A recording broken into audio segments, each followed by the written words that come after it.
गुरुराघवेन्द्रः यत्पादोदकसञ्चयः सुरनदीमुख्यापगासादिता सङ्ख्यानुत्तमपुण्यसङ्घविलसत्प्रख्यातपुण्यावहः दुस्तापत्रगनाशनो भुवि महावन्ध्यासु पुत्रप्रदो व्यङ्गस्वङ्गसमृद्धितो ग्रहमहापापापहस्तम् श्रगे यत्पादकञ्जरजसा परिभूषिताङ्गा यत्पादपद्ममधुपायितमानसाये यत्पादपद्मपरिकीर्तनजीर्णवाचस्तद्दर्शनम् दुरितकाननदावभूतम् सर्वतन्त्रस्वतन्त्रोऽसौ श्रीमध्वमदवर्धनः विजयेन्द्रकराब्जोत्थसुधीन्द्रवरपुत्रकः श्रीराघवेन्द्रो यतिराड्गुरुर्मे स्याद्भजापहः ज्ञानभक्तिसुपुत्रायुर्यशः श्रीपुण्यवर्धनः प्रतिवादिजगस्वान्तभेदचिह्नादरो गुरुः सर्वविद्याप्रवीणोऽन्यो राघवेन्द्रान्न विद्यते अपरोक्षीकृतः श्रीशः समुपेक्षितभावजः अपेक्षितप्रदातान्यो राघवेन्द्रान्न विद्यते दजादाक्षिण्यवैराग्यवाक्पाटवमुखाङ्कितः शापानुग्रहशक्तोऽन्यो राघवेन्द्रान्न विद्यते अज्ञानविस्मृतिभ्रान्तिसंशयापस्मृतिक्षयाः तन्द्राकम्पवचः कौण्ठ्यमुखाये चेन्द्रियोद्भवाः दोषास्ते नाशमायान्ति राघवेन्द्रप्रसादतः ॐ श्रीराघवेन्द्राय नमः इत्यष्टाक्षरमन्त्रतः जपिताद्भावितान्नित्यभिष्टार्थाः स्युर्न संशयः हन्तु नः कायजान् दोषानात्मात्मीयसमुद्भवान् सर्वानपि पुमर्थांश्च ददातु गुरुरात्मवित् इति कालत्रये नित्यम् प्रार्थनां यः करोति सः इहामुत्राप्तसर्वेष्टो मोदते नात्र संशयः अगम्यमहिमालोके राघवेन्द्रो महायशाः श्रीमध्वमददुग्धाब्धिचन्द्रोऽवतु सदा नघः सर्वयात्राफलावाप्त्यै यथाशक्तिप्रदक्षिणम् करोमि तव सिद्धस्य वृन्दावनगतञ्जलम् शिरसा धारयाम्यद्य सर्वतीर्थफलाप्तये सर्वाभीष्टार्थसिद्ध्यर्थम् नमस्कारम् करोम्यहम् तव सङ्कीर्तनम् वेदशास्त्रार्थज्ञानसिद्धये संसारे क्षयसागरे प्रकृतितो गाधे सदा दुस्तरे सर्वावद्यजलग्रहैरनुपमैः कामादिभङ्गाकुले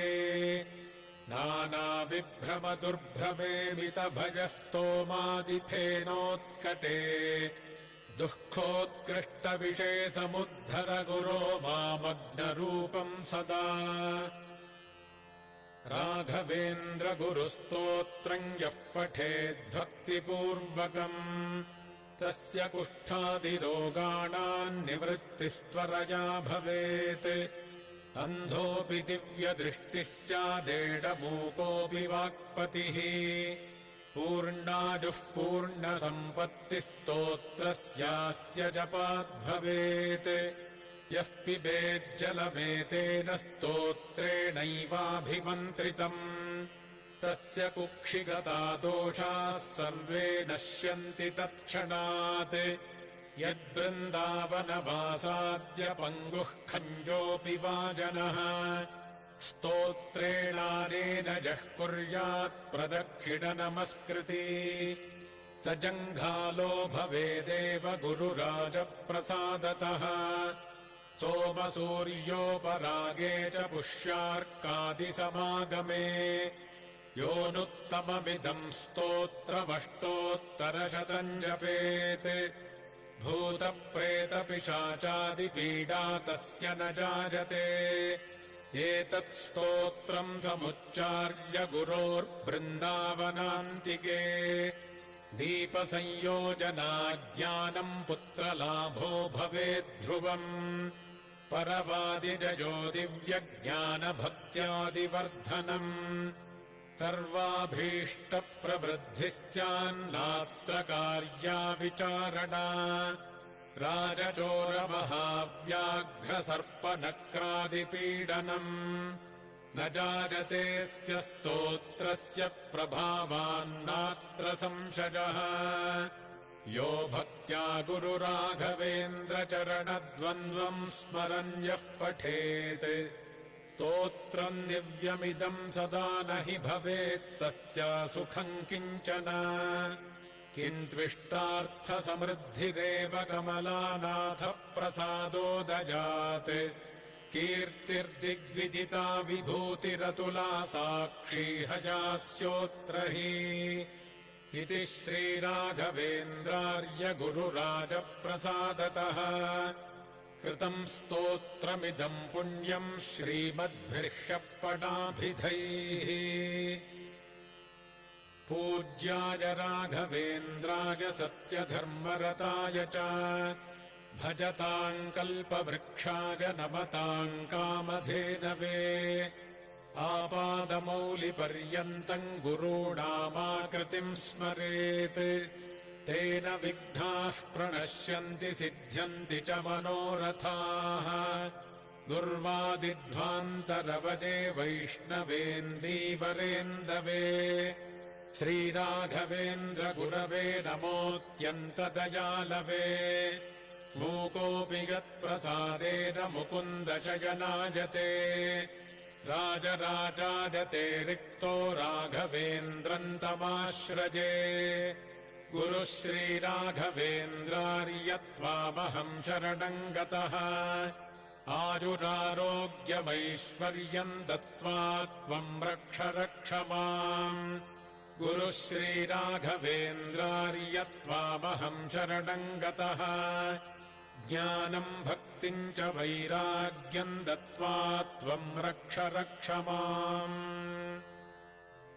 इति श्रीमदप्पणाचार्यविरचित श्रीराघवेन्द्रस्तोत्रम् हरिः ओम्।